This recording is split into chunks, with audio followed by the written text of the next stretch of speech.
আসসালামু আলাইকুম ফ্রেন্ডস, আজকে আমি চিংড়ি মাছের মালাইকারি রান্না করব। তো চলুন পারুল পাকঘরে কিভাবে রান্নাটি হচ্ছে দেখে আসি। প্রথমে আমি চিংড়ি মাছ নিয়েছি এভাবে খোসা ছাড়িয়ে।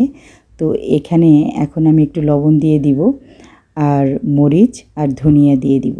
আজকে আমি হলুদ ছাড়া রান্না করব। তো এটাকে মাখিয়ে নিচ্ছি এখন আমি ভালো করে মাখিয়ে আমি একটা ফ্রাই প্যানে তেল গরম করে মাছটা দিয়ে দিব। অল্প ভাজবো, বেশি ভাজবো না, জাস্ট উল্টে পাল্টে একটু ভেজে নিব।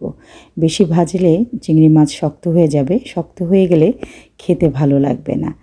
তো এখন আমি ফ্রাই প্যানে তেল গরম করে দিয়ে দিলাম দারচিনি, এলাচি, কাবাব চিনি, গোলমরিচের গুঁড়া, শাহি জিরা দিয়ে আমি এটাকে ভালো করে ভেজে নিচ্ছি। ভেজে এখানে আমি দিয়ে দিব পেঁয়াজ বাটা দিয়ে ভালো করে কষিয়ে নিব। তারপর এখানে দিয়ে দিব আদা রসুনের পেস্ট।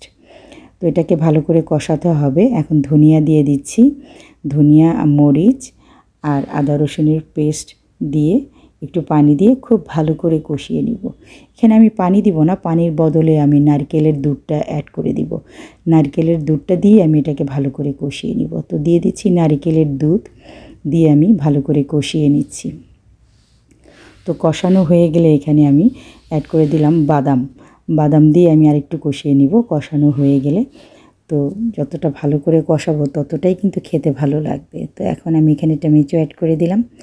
টমেটো অ্যাড করে দিয়ে তো এখানে আমি টক দই দিয়ে দিলাম। টক দই দিয়ে আরেকটু ভালো করে কষিয়ে নিব। যত কষাবো ততই কিন্তু খেতে ভালো লাগবে। তো এখন কষানো হয়ে গেলে এখানে আমি মাছ দিয়ে দিব। চিংড়ি মাছগুলো অ্যাড করে দিব। চিংড়ি মাছ আর কাঁচামরিচ একসাথে আমি অ্যাড করে দিচ্ছি। দিয়ে মশলার সাথে ভালো করে নেড়েচেড়ে মিশিয়ে দিচ্ছি। মিশিয়ে দিয়ে আমি এখানে গরুর দুধ অ্যাড করে দিলাম। গরুর দুধটা দিয়ে আর কিছুই দেওয়ার নেই, এখানে জাস্ট আমি একটু লবণ দিয়ে দিচ্ছি আর একটু চিনি দিয়ে দিব। চিনি দিলে টেস্টটা খুব ভালো আসে তাই। তো দিয়ে এখন আর তেমন কিছুই এখানে দেওয়ার নেই। যতক্ষণ তেল আর ঝোল সেপারেট না হয়ে যায় ততক্ষণ পর্যন্ত এটা রান্না করব আর অপেক্ষা করব। তো এখন বারবার ঢাকনাটা উঠিয়ে একটু নেড়ে চেড়ে অপেক্ষার পালা, কখন এটা তেলটা সেপারেট হয়ে যাবে। হয়ে গেছে, এখন আমি ধনিয়া দিয়ে দিলাম।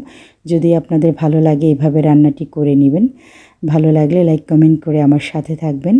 সবাই খুব ভালো থাকবেন। নামাজ পড়বেন, নামাজ বেহেশতের চাবি। আল্লাহ হাফেজ।